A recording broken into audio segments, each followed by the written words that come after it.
Punisher, Season 2, Episode 2 review.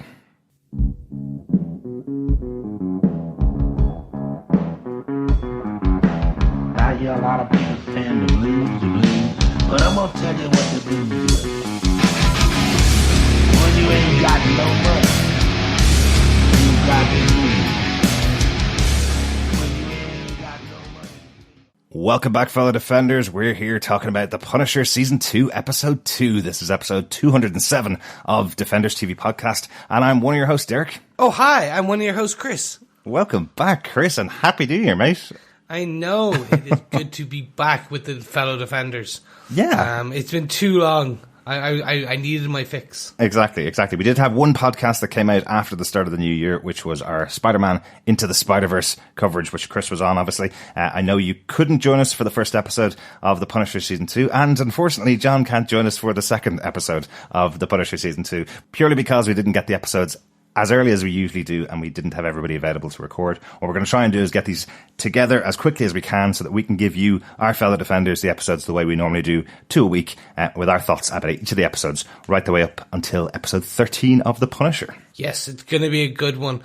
Just quickly jumping back to Spider-Verse, apparently the Blu-ray is coming very soon, and apparently there's loads more Easter eggs, more than anyone has ever even found. Some that are not even talked about, that we never talked about, never saw. So I am wholly looking forward to that. But you know what's going to tide me over till then? Mm-hmm. The Punisher. Yes, yeah, absolutely. Full 13 episode season, which comes out obviously on the 18th of January. We've been lucky enough to get a couple of the episodes in advance before the release. So we're talking about these once again before you've been able to watch them, fellow Defenders, which means before you've been able to send us your thoughts. We do want to hear your thoughts on every episode as we go through the series. So make sure you join us over on our Facebook group at facebook.com/groups/Defenders TV Podcast. I'll be putting up a spoiler post for each of the episodes as we go, and you can put in your thoughts on each of the episodes. If you want to tell us your thoughts about the entire season, of course, you can email us at feedback@defenderstvpodcast.com. Just put in season review or whatever episode it is you want to talk about. And you can also go to our website at defenderstvpodcast.com and leave us a voicemail with your thoughts about any of the episodes. Anything else I'm missing, Chris? Nope, that's about it. Let's get into the punishment. Excellent. So, do you want to give me some of the episode details? Because we love starting it off that way. Well, this episode was written by Steve Lightfoot and directed by Jim O'Hanlon, who were both involved in the first episode of this season. It kind of made me think, when I saw both of their names on there for this episode, it made me think that this was just a two-parter, that the first 2 episodes were actually 2 parts of a whole, more than any of the other shows have been in the past. What do you think, Chris? Completely. This is very much a continuation of the story. Mm-hmm. But yeah, you could see this as a 2-hour single episode. Yeah. Very much telling the story, or opening the story up, opening the season up. It's more and more, it's continuation of what we've seen, the showrunner and the director kind of tag team in the first couple of episodes to get very much the feel in, and I'm guessing most likely Lightfoot will be back towards the end of the season, probably the penultimate or the very final episode, just to tie it all back in together. Exactly. And if you missed it last episode, Jim O'Hanlon is also from Dublin, Ireland, where we're all from as well, so that's kind of cool too, isn't it? Jim, sure, Bigari, you send us an old DM with your thoughts. I know you're not from Dublin originally, Chris, but we don't talk like that there either. I know, but it's for our American fellow Defenders, you know. We're actually inflecting here to put on a really kind of more neutral accent, but to be truthful with everyone, we actually sound, you know, a bit like this now. We go, but Jesus, where's me Lucky Charms? That's how we speak on a normal basis, but we just kind of inflect especially for these guys. No, don't agree, Chris. I'm lying. I'm completely lying here. But, you know, hey, if the Punisher kind of goes forward, and later when they start filming other episodes, who knows, we'll actually need an Irish gangster. I'm willing to kind of put forward and step there. So, Jim, give me a call if you need someone in the background just to kind of sound really Irish.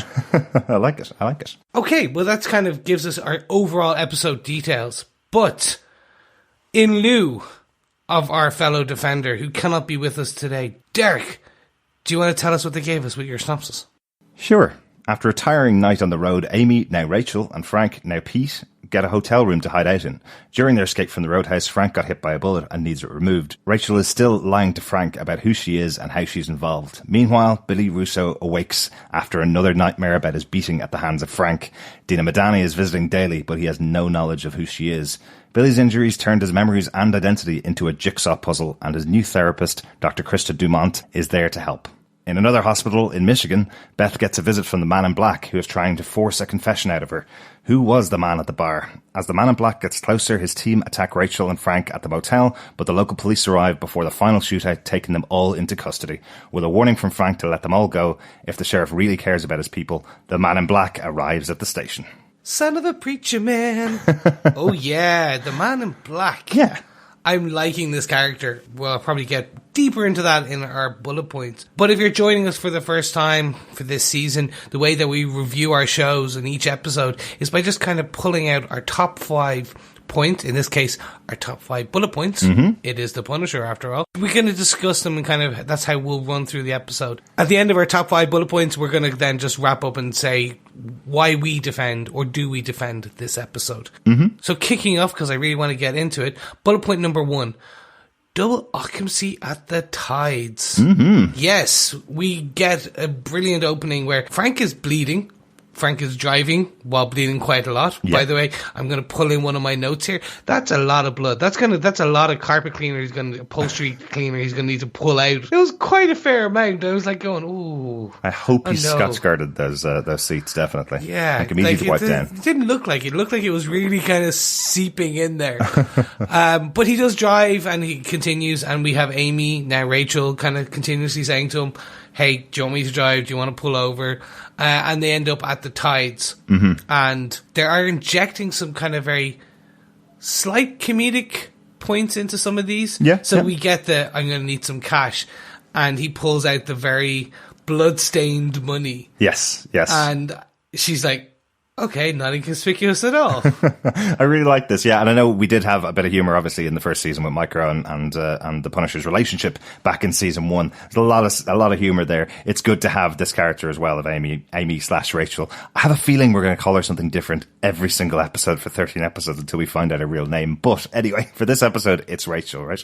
Having her side by side with Frank, the gruff character that he is, right beside her, I think it works really well. They're playing quite well against each other.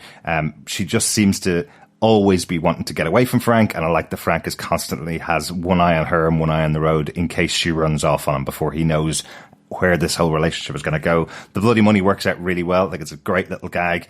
But weirdly, when they go into the hotel, Rachel does actually hand over 2 completely blood-covered bills to Debbie behind the counter, and Debbie kind of looks at them but takes them and puts them in the drawer. Like, I think I'd call the police. Would you? Yeah, she had like a big, massive blood stain on her kind of fur outlined jacket. Mm-hmm. I was like, at least take your jacket off. Like, you look down, it wasn't that like a few spots on the kind of the white fur. It was a pretty big kind of stain there. I'm like, come on now, Rachel, you can do a bit better. But as long as they're taking a twin room, Debbie and her family are okay then. You know, then the whole hotel is clean, right? So it's okay. True. And she can still make some more money, you know? That's one of the reasons. So we get very much into the rooms themselves, and we do get the very cheeky first aid scene. Yes. Which I have to admit, I really enjoyed. It was almost the title of this bullet point, a cheeky first aid. It was good. It was just like when he pulls down his pants, or part of his pants, there was again another small scene. She's like, whoa, what's going on here now? Yeah. Now, I'm going to put this up front, and I know they're doing this on purpose. I don't like the character of Rachel or Amy, whatever she's going to be or whatever she ends up. Yeah. They're doing this on purpose. They're making her to be this very manipulative, contradictory character. Yeah. They're building it so you don't like her. Yeah.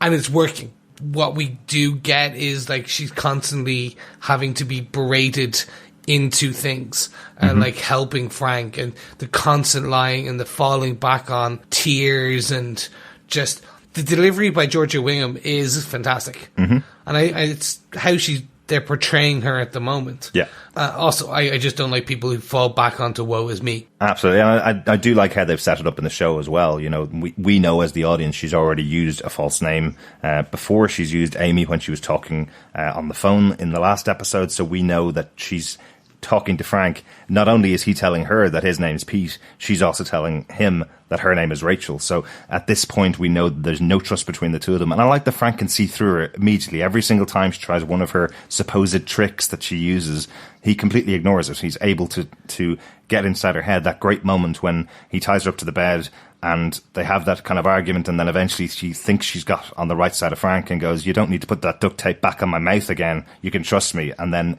he goes out of the room. 5 minutes later, it comes back to the room and she's lying back on the bed with the duct tape back in her mouth, showing that Frank still knows he can't trust this girl. That actually leads me to kind of like a next part, which is the photos. Yeah. So she says that this is all due to the 2 reams of film in the old style. For all of our younger generation, images used to be captured on film, and in I'm joking, obviously, but no. So what's in the photos, and I'm really interested. And beyond that, the hints, because of the way they're portraying the character and the constant lies and the twisting of truth. Yeah. Is there actually anything even on them? Are they actually important, or is this more just kind of, again, more Rachel being Rachel? Well, what I was impressed with, we talked about it last episode, they found the laptop in the bag that she'd thrown outside the bathroom.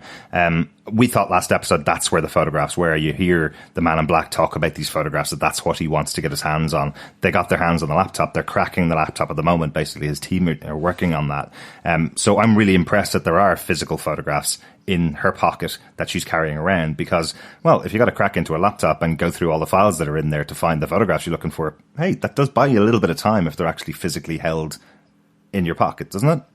It's Sure, quite cool. but that's even if they're on the film or on the laptop, if they're not on a USB drive in her other pocket. Yeah. You never know, on a Rachel. Keychain or Barry. Like, I think what will end up is that there's going to be all these dummy locations or dummy items where the photos might be, or she'll have printed them off and they're sitting in a drawer in her college room, quote unquote.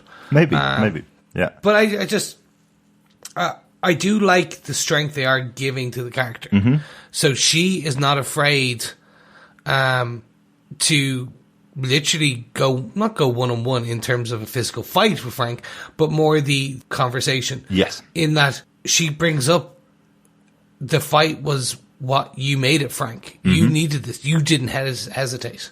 Yeah. And she's basically calling him out. It's almost like you were happy for the excuse for the violence. Yeah. It's a really good call, isn't it? Yeah, we'd mentioned in the last episode that there's a moment in the performance of John Bernthal where you see him looking out as if there are sharks going through the sea of the crowd, and he's looking for their intended target. And when he sees it's her, that's when he goes. That's when he makes the move, because if it was somebody else, he wouldn't have gone for it. But he's definitely looking at them, seeing them target her, and then go, right, okay, I'm in. I've been waiting for this opportunity. That's what it really feels like. And I love that she's calling him out for that. Yeah, and he even calls it out himself, which is, if you had been a guy, I would have left you to the sharks. Yeah. But because Thanks, you Frank. were a girl and it was you, I had to. So I'm wondering as well, Micro was the friend, the colleague, the army buddy, if this is going to be that Rachel Amy is the daughter. Maybe. This is like, and potentially she's the female Punisher in training, the boy wonder, in this case the girl wonder. Yeah. I have a feeling they're not going to treat her as the damsel in distress, regardless of what Frank might think she is at the beginning. And I think that's where we are now in the second episode. Right at the start, he thought she was just some 16-year-old girl who couldn't get served at the bar the first time he saw her. She did get served, I think, just a Coke in the end. But he saw her as an innocent. She's not an innocent. He knows that now. And I think that's kind of where they're going to build on that rather than putting her back in that position. But I'm sure there'll be moments where she has guns pointed in her face that Frank will have to save her again. And again, and again, and again, until the point where we find out she's killing. But I suppose we can kind of get onto that in the kind of the later scenes, and our later bullet points. But right now, I'd love to move it on to bullet point number 2. Absolutely. Because at the end of episode 1, we're given a brief glimpse of a man in a mask. Yeah. And we knew who it was, Yep. and we were fully introduced. We saw Madani and everything. Yep. So now we're getting the expansion of that. So bullet point number 2, I'd like to call this one a fractured nightmare for Billy. Mm-hmm. Yeah, and I think we actually called him Ben all the way through the last episode, unless I've been able to edit that out. It is not Ben Russo, obviously. It is Billy Russo. We did mess that up. Hopefully I've been able to edit it out, but sorry if we didn't get a chance to do that. Yeah, it is really good to see this character back in here. I love this really intense Madani standing over the bottom of his bed every time he wakes up. It's like as if she's timed it. You know, she goes, he wakes at 9 a.m. I'll be there at 1 minute to 9. He wakes at 6 p.m. I'll be there at 1 minute to 6 p.m. You know, that's the way she's timed her day, to be standing over his bed every time he wakes up. But it's not really helping because he has no idea who she is. Or does he? Or does he? Of course. It's going to be the question of the season. That was my best trailer man voice. Or does he? No, it's really interesting because we see in the last episode he was awake during that scene when she was standing there. Mm-hmm. So Madani constantly being there, we'll kind of speak more about that later on. Mm-hmm. Very much is her, I suppose, wanting payback for why she's suffering, what she's suffering with. Yeah, and she's changed. Yeah. Very much so. Because we're introduced to Dr. Dumont. Yes. And I'm very interested in this character. Straight away, we're given the impression, or we're led to believe, just based on the writing style and the camera, and we're not supposed to trust this character. Yeah, it's a weird one. It's supposed to make you question your idea on things, isn't it? It's another one of these wonderful things the Netflix Marvel shows do. Dr. Dumont is an innocent character, that she is a psychologist or a psychiatrist or a therapist, effectively, of some sort, who's come in and is working with Billy Russo, who she knows nothing about, and she believes he's completely innocent and just wants to put back together his fractured brain.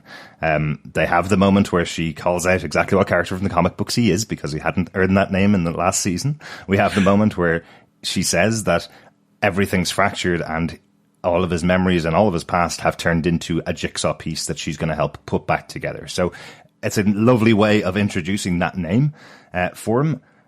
I don't know whether you think you're not supposed to trust Dr. Dumont or not, but she's doing exactly what she's professionally been trained to do, which is, if someone's got a fractured mind, put those pieces back together. The big worry, because we know who he is what happens when she does put all those pieces back together and everything fits back in place and Billy becomes Billy Russo, Jigsaw. By the way, when she said Jigsaw, for all of our fellow defenders who watch Family Guy, it was very much, oh, they just said the name of the show in the show. Or in this case, the name of the character in the show. Uh-huh. Oh my God. I was like, yeah, anyway, I did that. I do love the reaction from Madani going, what did you just say? just in case anybody missed it. This is the character's name, okay? Yeah, exactly. We're going to call him... Now, I think it's going to be very much like Kingpin from Daredevil. They will mention it once or twice. Mm-hmm. I don't think that he'll ever call himself in the future of this season, I am Jigsaw. No. Like a very comic book-esque. This is grounded in reality. Yeah. So this is very much a nice nod to the character from the comic books, the origin of the character, or the origin of the name of the character. With Dr. Dumont, yes, you would think that this is what this is. She's an innocent character doing what she's trained to do. Mm-hmm.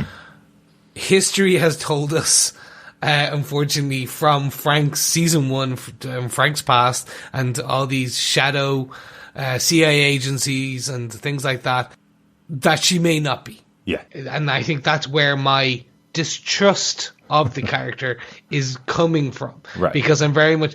And she plays it very well, the actress. She plays it as...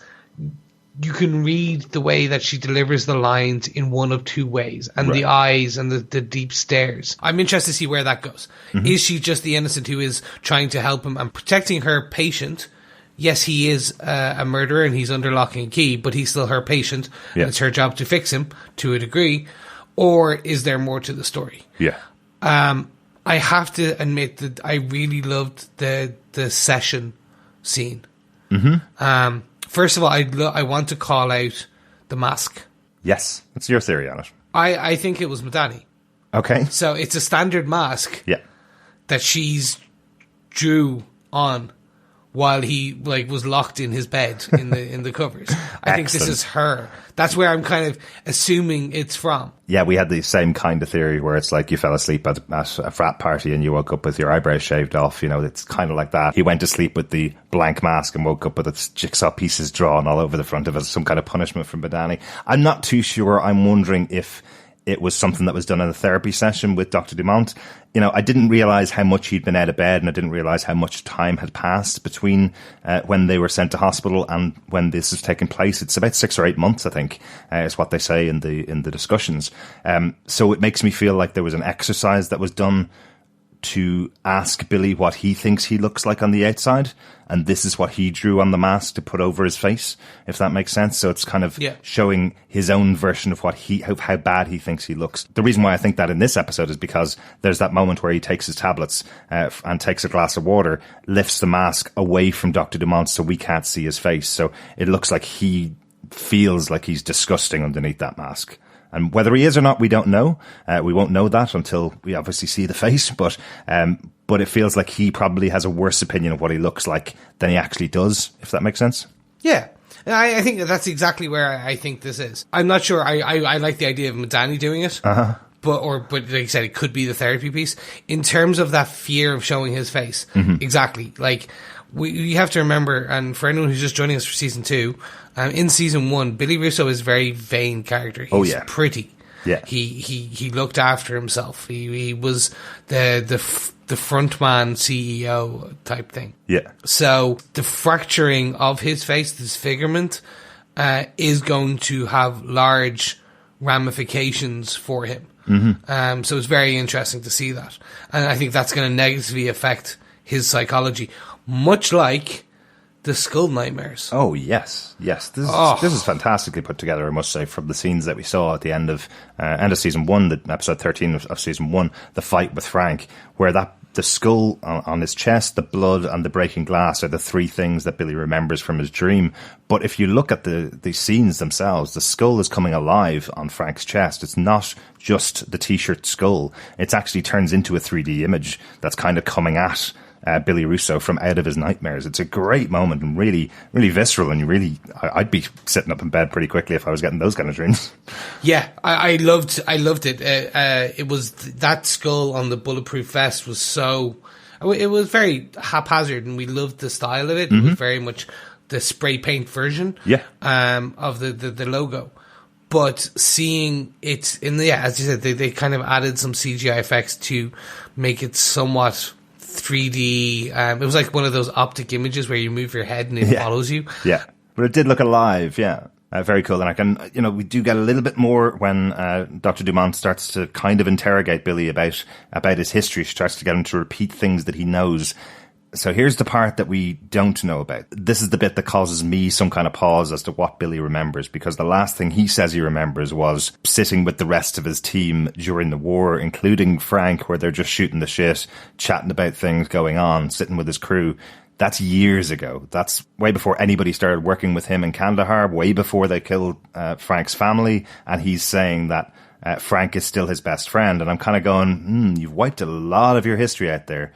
I'm not sure whether the trauma of being beaten by Frank and having this happen to you is supposed to have wiped everything of your life between then and now. It seems like a lot to have been wiped between then and now. But I don't know. Of course, it's all connected to that trauma. Everything from that point onwards, when they were shooting the shit with Frank being his best friend, from that point onwards is when Billy turned on him and became Billy Russo, the CEO of the company, and working in Kandahar to get the drugs out and everything that led to the death of Frank's family. It's all connected there. So maybe he has wiped all that from his memory, but it seems like a huge amount to wipe.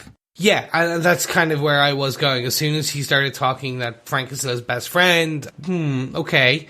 That being said, we do see some form of potential short-term memory issues. Because he does, and it's very much a blink and you'll miss it.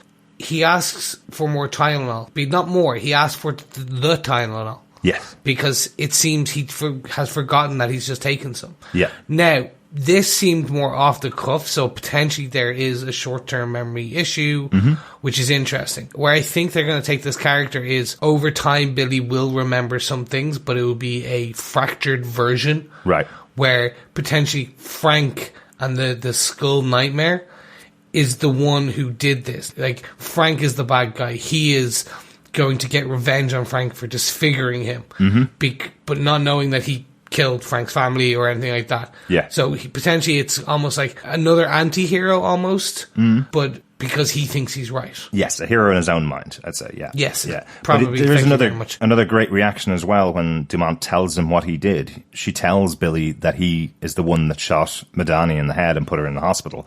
And his reaction to that seems quite genuine as well. But again, Madani does point out that he is the greatest liar that she's ever come across, the greatest liar she's ever worked with, and she's in the business of looking for liars, and he's the greatest one she's ever been around. So potentially that we're getting taken in again by Billy Russo, with his reactions to things. But I do think that was also a quite genuine moment when he doesn't realize why Madani is in the room, and then he's told that he's the one that shot her in the head. So I don't know. Let's keep a little button in that one. We're going to see more of that throughout the rest of the series, of course. And potentially Dumont has told them this multiple times. Yeah. And I think that could be one of the interesting things. I just want to also point out, it did occur to me, well, why hasn't he already tried to escape? If he does remember things. He's already just said, he does actually mention that he's slowly gaining his physical fitness back, his physique. Because she says you're looking better and the walking's better and things like that. Yeah. So it seems like there was probably more trauma, not just to his brain, but potentially to other parts of him. Like, if he is actually faking everything, he's just biding his time, he's building back his strength, because the two guards we saw outside, or the one guard we saw, we can assume there's two. Billy Russo could have taken them down. They're street cops. To a degree. So Billy Russo could easily take them. Absolutely. So I think this is very much, he was physically incapable.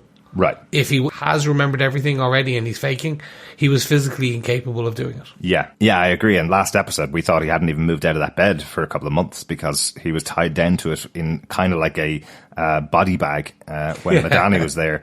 But this doctor just releases that in 2 seconds when she walks into the room. So presumably she's done that quite a lot. He says he's done some workouts, but hasn't been able to run yet, is what he says, his exact words. So yes, you're right. He hasn't been able to run yet. Will he go on the run pretty soon? Be interesting to know. Speaking of Madani, the other character we know from season 1, returns in a much bigger role this episode, not much last episode, just that one moment with Billy last episode. For bullet point number 3, Madani is also suffering. As you mentioned, Chris, we do see a very different side of Dina Madani from the really confident character that we saw most of the way throughout season 1, until the point that her partner was killed and she was betrayed by Billy.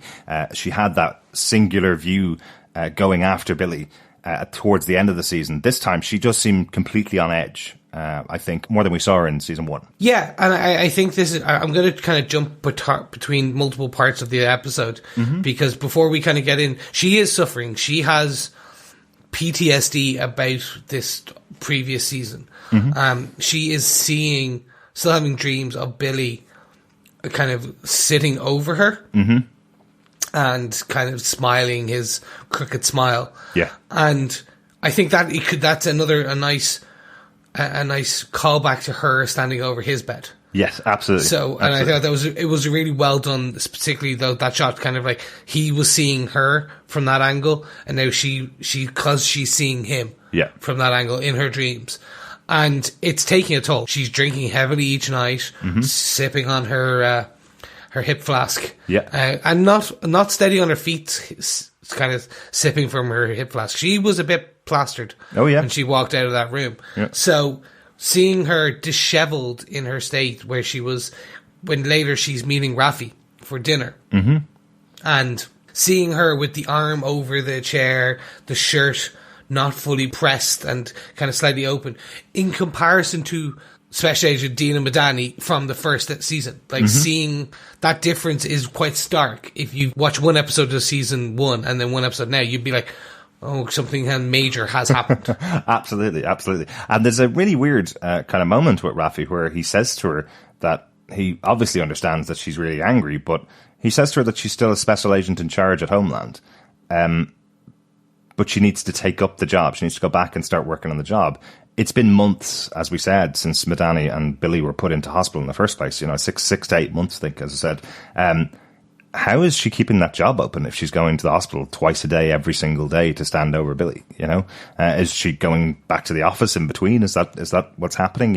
Rafi seems genuinely worried that she's not able to do her job now because of this vendetta that she has with trying to expose Billy to everybody that will listen, effectively, that she's going to tell them all who Billy is, even if he can't tell them who he is. Well, she was shot in the head. Mm-hmm. So what I take from this is that she's still on medical leave. Right, yep. And she's not going back. We know that she's still having these very vivid, sweat-inducing nightmares. Mm-hmm. And potentially that's a daily thing for her now. Yeah. So she hasn't been cleared for duty. Probably she's been cleared for duty, but she's like, I need more time. Yeah. And that's kind of the feeling I'm getting. But I do see potentially the end of this episode dragging her back and forcing her hand a bit, which we makes sense. But it is quite sad to see this character in this state. Sorry, let me rephrase that. It's sad to see her in this state because we knew the character previously, like seeing the downfall of this character. Yeah.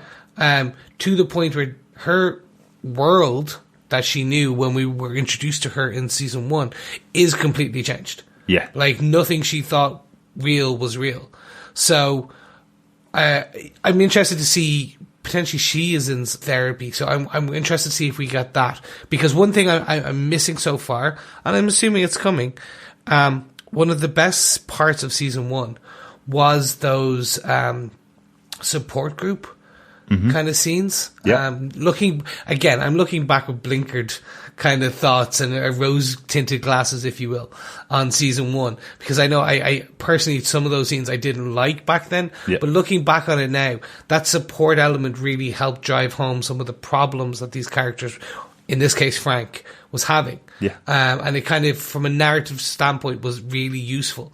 So I'm hoping we'll either have a Basil exposition scene where she starts talking to Rafi and tells her the exposition of why she's having all these problems, or we get some form of kind of, like I said, therapy scene for her. Perhaps, yeah, perhaps. I do think it's really important for the character Madani. What she's going through is so tough. Like, she did absolutely sleep with the enemy. That's effectively what she did. The one person that she was looking for to take the fall when all the fingers were pointing at Frank Castle, the one person she was trying to find was the guy that she was sleeping with and let inside her life and let inside her home. So the fear that's in her that this might happen again, or that somebody else might not see him for who he really is, as you say, it's taking a toll on her. I'm sure we're going to see a lot more of that. That's definitely part of her character arc for this season. Hope she's not going to wallow in it, but I hope we're going to see a little bit more of her just being driven by that central moment that happened at the end of season 1. Hoping we're going to see a bit more of Madani than just that. But yeah, I definitely want to see a couple more scenes with that happening.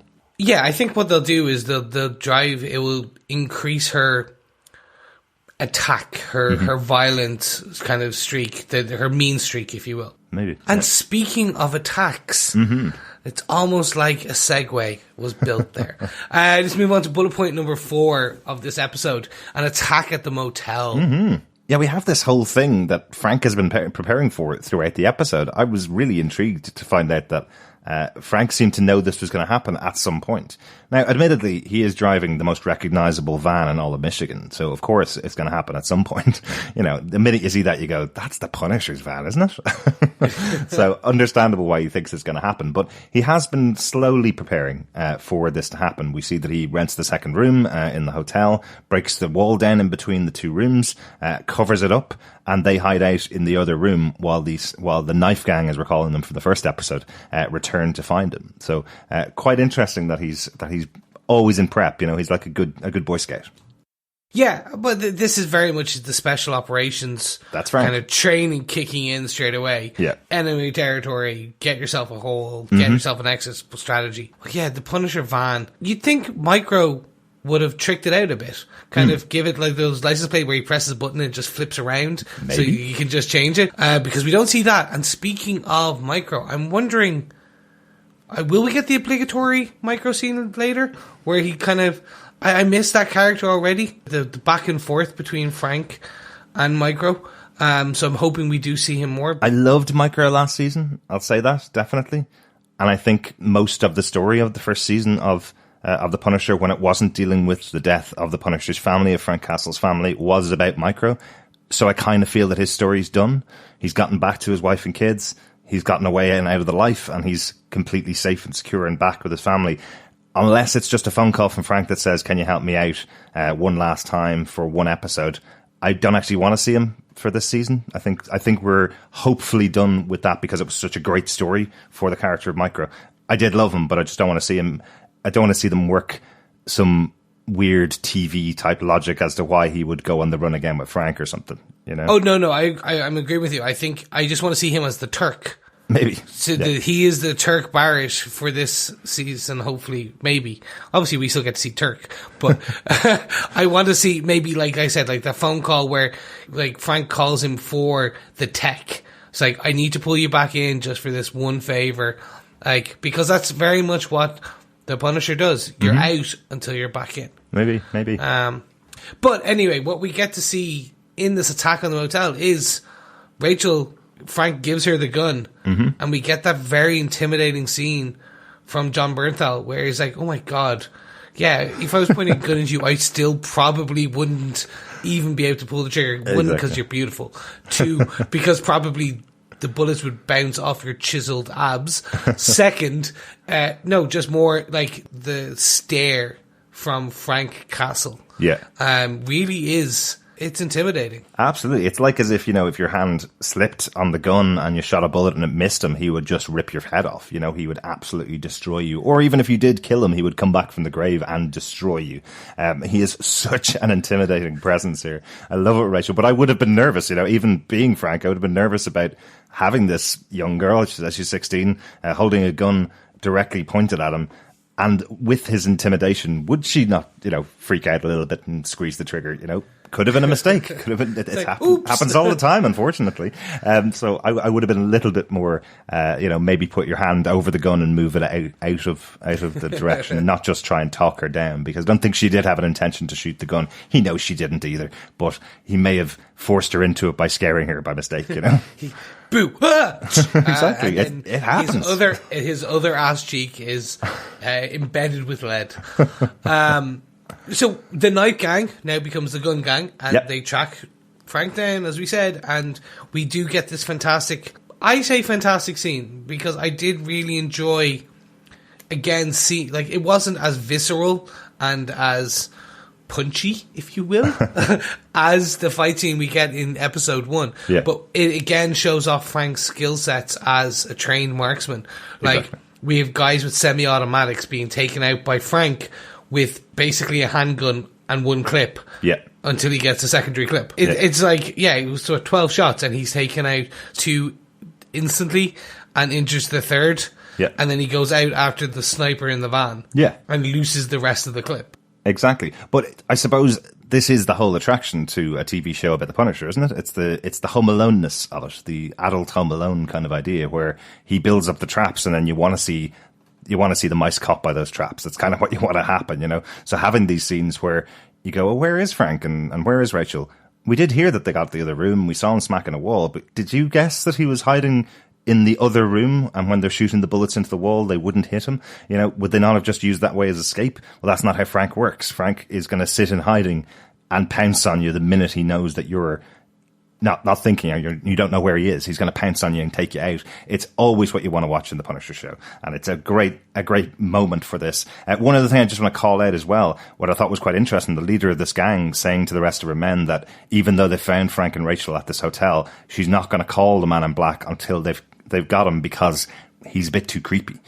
She doesn't want to deal with them and say they have something until they definitely have it. So she never actually makes that call to the Man in Black. She gets taken off to the police station by the local cops when they come in and stop this whole thing. So she never actually makes the call to the Man in Black saying that she's found Frank Castle. Just thought it was an interesting moment. Yeah, well, when you're going for the Punisher, a man who's taken out 5 already of your gang, plus the people in the actual bar as well. So he's taken out a fair few already of her gang. I do feel that there's some military training, be it paramilitary or Yes, definitely. group. There's definitely something to this gang. Yeah, definitely. So, because they're not the Hicks from The Preacher kind of thing. Like, The Preacher, obviously, is a DC TV show at the moment, and they were set in the deep kind of the South or the American Midwest. So they're not. These aren't your yokels with shotguns. These guys are trained. They were moving in and a formation. You got the guy who's obviously sniping from the car, but like set well. So there's definitely something here which I'm going to find would be interesting. Yeah, definitely. And I thought it was quite interesting that they introduced them the way they did last episode, as all of them having to use knives and not bullets to take out Frank and Rachel in the bar, because you don't see their military training as such that way, but they are hugely proficient with knives as well. And this episode, you see them working as a unit as they're approaching the hotel room where the two of them are in. We also see the leader of the group as well. When her two men get shot, she pops around the other side and comes in the other door of the other room where Rachel's hiding. So very good training. She knows exactly what's going on the minute her men get shot as well. So did really enjoy this team. Yeah. So the team, as we said, at the end of it, they are captured by the police. And Rachel's trying to steal the Punisher van as well. Oh, well, yeah. Oh, Rachel. Again, they're doing this so you don't like the character. Yeah. But they never told the Man in Black, which brings us perfectly into bullet point number 5, which is the Man in Black doesn't need that. He's on their trail anyway. Yes. Because he finds it all out. Now, it starts, we're introduced again to him in a very strange hospital visit. Where he meets Beth and he's going through all of her cards and everything like that. One thing I just want to interject at this point, I like Beth.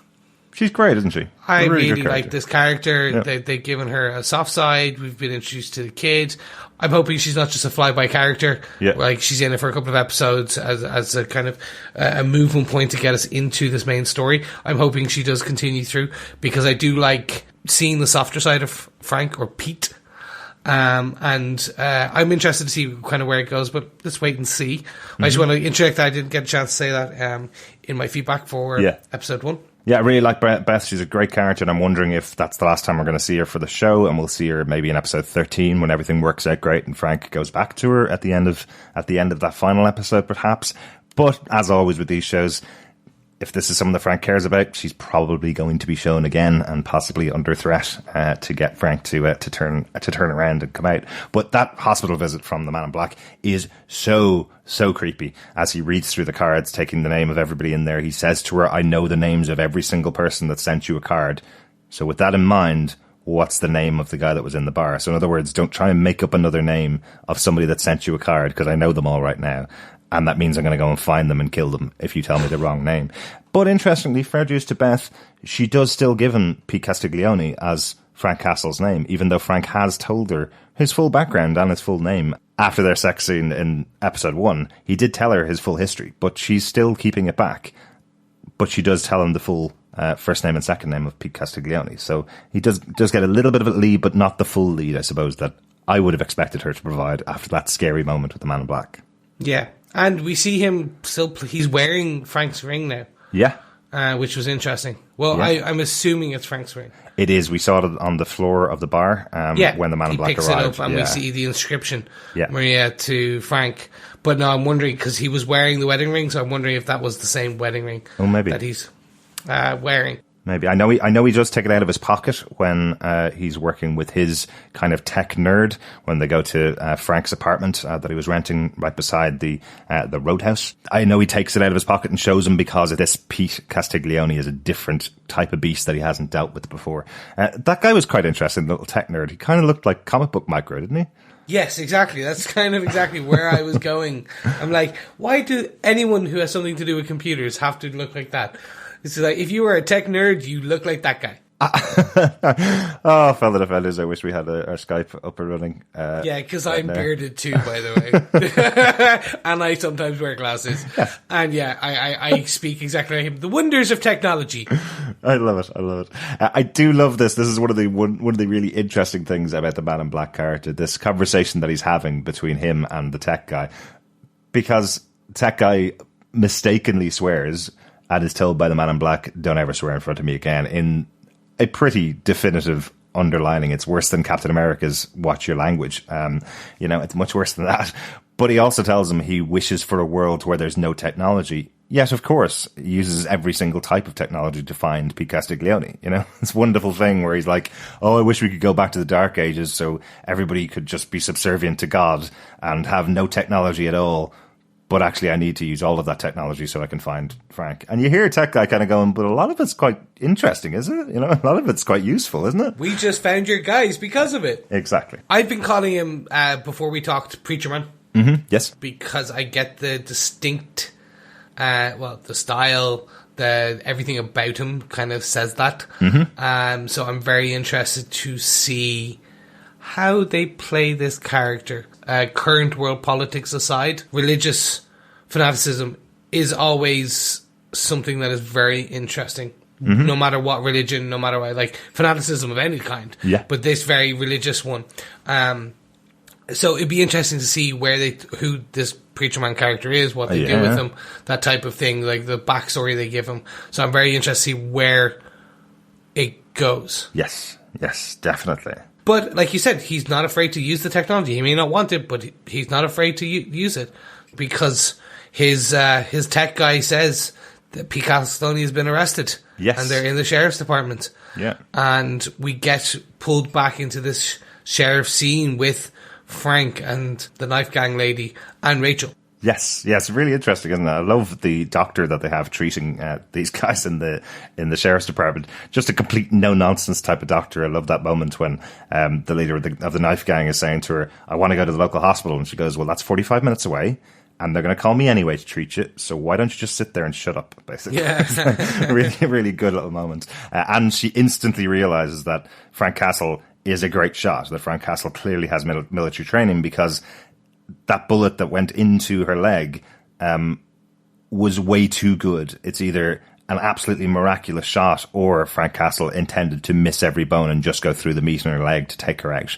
I love that little moment where you've got just this kind of interesting character out of nowhere, just knowing what exactly is going on. Again, does have that feeling of Jack Reacher once again, where this town has a lot of interesting people in it. So, yeah, I'm interested to see whether we'll see her again. Yeah. Because they played up to her a bit too much, I think. Uh-huh. And the fact that it leads me to believe we'll see the Doctor once more. Maybe. I just love so. I love when they just put a little bit of depth on a character that you just see on screen for a couple of minutes. It's kind of fun. And it does tell you everything you need to know about the town.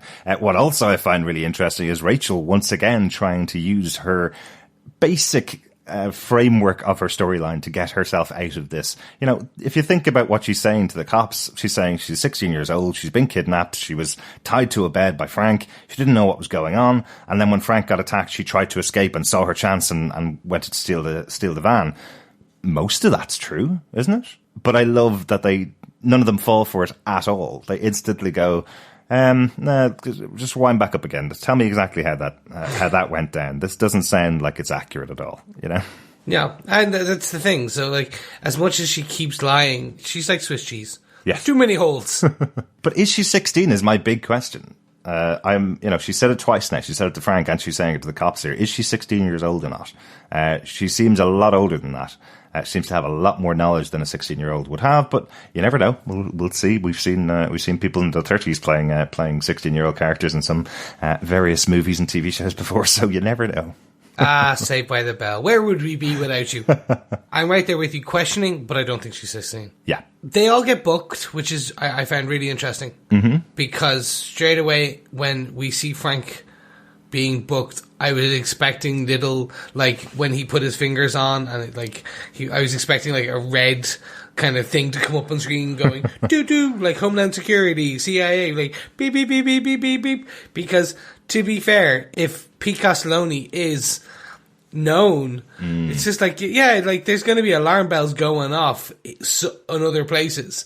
So I was expecting, like, a S.H.I.E.L.D. logo to come up and just go, give us a call. Oh, well, I'm sure S.H.I.E.L.D. knows where he is. But remember, he does make that phone call to Madani to try and get himself cleared of all of the charges again. And Madani does say that his record has been entirely cleared. That was the deal that he made with Homeland, was to take the name Pete Castiglione, a man with no past and nothing on his record at all, and then go out and wander America and keep clear of any type of situations like this again. That was his full deal. It's confirmed here when, as you say, there's no red flashing lights going, this is Frank Castle. Do you remember the guy that was up in New York in court in the greatest trial in history? Remember that guy? He's now in Michigan and he's shooting people again, you know? I love the reaction from Madani just saying, don't call me again. Don't ever use this number again. So I'm sure we're going to see them back together again, but I wonder what it's going to take to push them back together. Frank has to try and use his own wits to get out of this situation. He talks to the sheriff and uses probably my favorite line of the episode, which is, I didn't murder anyone. They all died from terminal stupidity. What a great moment. That was just brilliant. Yeah. I do like the foreboding, though, he puts down, which was like, this is going to get bad if you keep me in here. Yes. Like, this is not good. You can kind of see the sheriff going, maybe I should, no, must be good, must keep him in line. Like, you can see the sheriff's kind of eyes go, should I just let him walk? This guy is scary. Yeah. Again, to the testament of John Bernthal's kind of acting chops here, just that level of intensity, while also that, like, being able to pull off terminal stupidity, but also be really so intense that you're like, oh yeah, no, I'd let him go. I'd let him go, yeah. I'd let him get as far away from me as possible because I know some danger is going to be coming. As we see in the final scene from the episode, we do have the man in black directly outside the door of the prison here. So he obviously knew where they were. He knew what state they were going to be in, what city they were going to be in, because he makes it there pretty darn quickly from when they're fingerprints make it into the system. So he's there pretty quickly. But that is our cliffhanger at the end of this episode, is the man in black is waiting right outside. Yeah, and I'm interested to see where it's going to take us into episode 3. Yeah. I'm getting distinct Assault on Precinct 13 vibes, but let's wait and see how that ends up. Yeah, it's really interesting, isn't it? We've had, episode 1, we had the whole setup was all around the bar, all around the Roadhouse, ending in the big fight and big battle in the Roadhouse. This episode was all around the hotel, the hostel that they're staying in, the motel they're staying in, and the big battle in this episode was in the motel. Next episode, is it going to be the sheriff's department where they're going to have the big fight? Is this the way we're going to have it for 13 episodes? We're going to have, loads of build-up, loads of character building, and then a big scene in one big location that we spent the whole episode in. Is it just a new location every episode for 13 episodes? I'm wondering. We're back to the wandering kung fu. Exactly. Or as we mentioned last week, the Incredible Hulk from the 80s.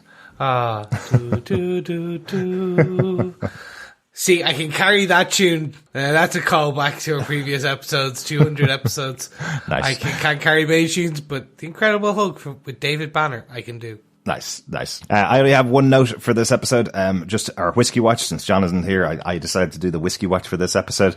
Interestingly, Frank is using O'Haron's Scotch whiskey to take care of his wound, the bullet hole that he has in his body. This is one that I don't think I've actually mentioned before, weirdly. This is an original Netflix brand that was designed by Zachary Zerlin, who worked on the first ever series of Daredevil. And the reason they use it, the reason they created it, was because if they didn't have a branded whiskey to use, they had to have a label present on screen. So they used this label, O'Haron's Scotch whiskey, for all those ones where you don't need to see the label or someone hasn't paid for you to see the label. They use O'Haron's Scotch whiskey. Cool, huh? I love these little things. Like the thought that... How did we not notice that before? I don't know. Like, I'm like, these little tidbits, I think are fantastic. And I can't wait to see more of them as they kind of, over the next couple of weeks, months, years, like the producers, the designers coming out going, hey, do you know what?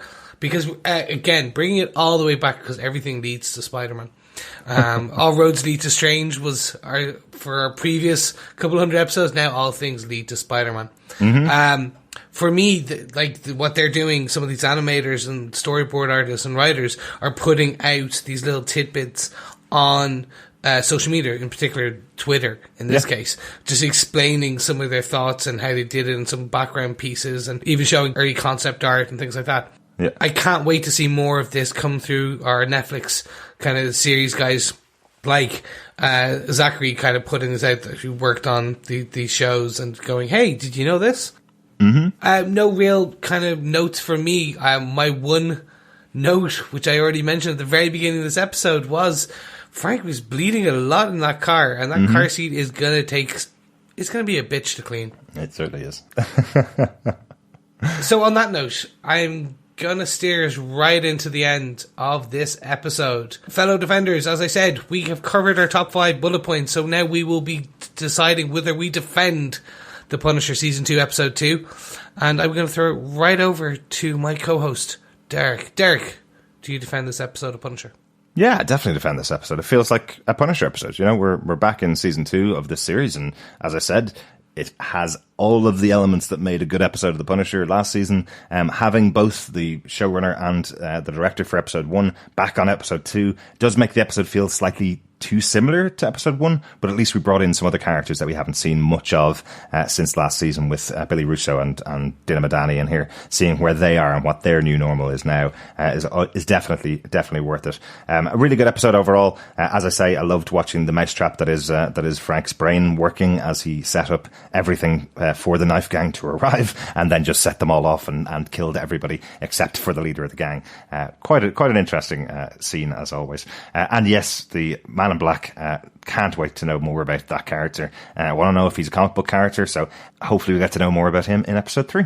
Chris, do you defend The Punisher Season 2, Episode 2? I do. Actually, harking back to what you said at the very beginning of this felt like almost like a 2-part episode. Mm-hmm. I'm very happy with how this has been kind of resolved from a story perspective in terms of what they're introducing and how they're kind of doing it. There's a lot of questions. It's one of the reasons we love these kind of Netflix shows, is they're very good at setting it up with, hey, you think you know everything that's going on, here's a subtly performed way or a certain piece of language or a shot that's making you go, is it now? Yeah.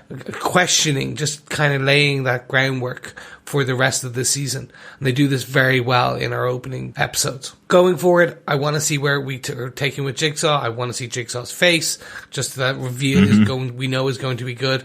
I'm interested to see who my preacher man is, the Man in Black. And yeah, like Frank and what's driving him now, like I want him to call out that you look like my daughter, or no woman left behind, or that very chauvinistic is wrong, but the very masculine, kind of, I will always protect the woman.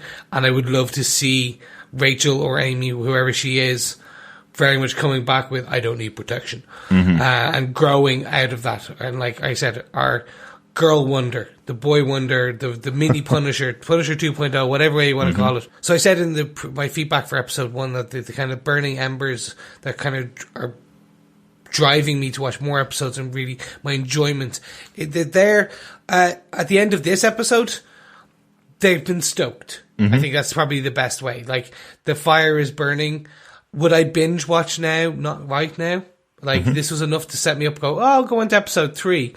Yeah. You've given me just enough, but the fight scenes are excellent, and I think it's more just due to the action and just enough tidbits of questions. I'd like more story. I'd like to be injected a bit more.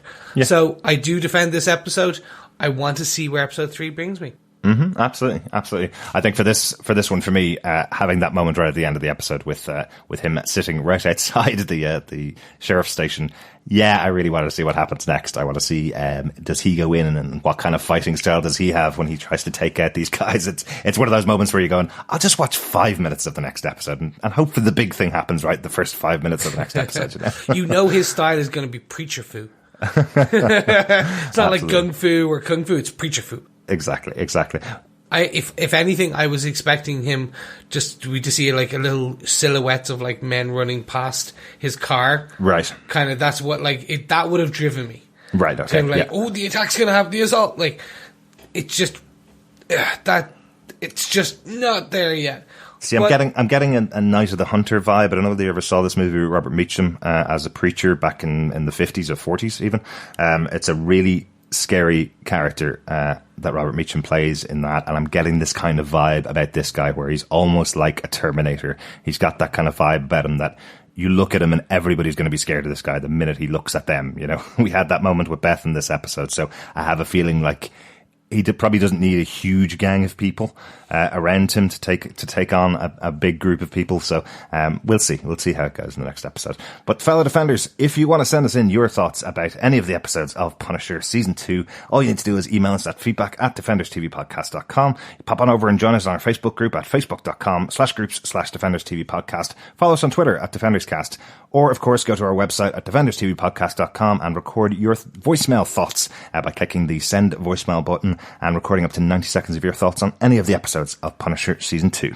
Yes, and because we are at the start of a new season, we always ask you, please remember to pop on over to Apple Podcast or whatever your podcast catcher is and share the love. Write us a review. Tell the world how great our podcasts are of The Punisher and why you love it so much. And actually, if you have feedback and you want to see tweaks, changes, always let us know. But you can send your feedback through the emails there, and we always read every single point you have. Yes, absolutely. We are now on Spotify as well, which I like to mention because I know lots of people are getting us on Spotify now, which is really cool. Over on Apple Podcasts, Google Podcasts, Spotify and Stitcher are the 4 that I like to recommend. So follow us over there if you're not already subscribed. Please subscribe. We'll be back with our review of Punisher Season 2, Episode 3 next Tuesday, the 22nd of January, and then Tuesday and Thursday each week until the end of Episode 13.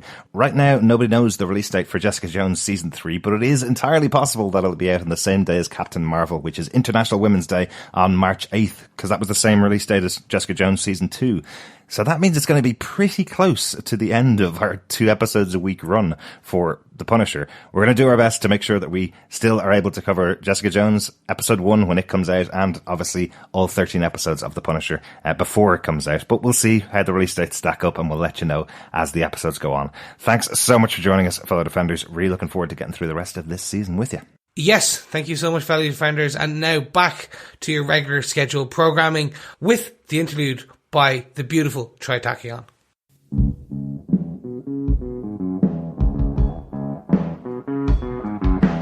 I hear a lot of people saying the blues, but I'm gonna tell you what the blues is. When you ain't got no money, you got the blues.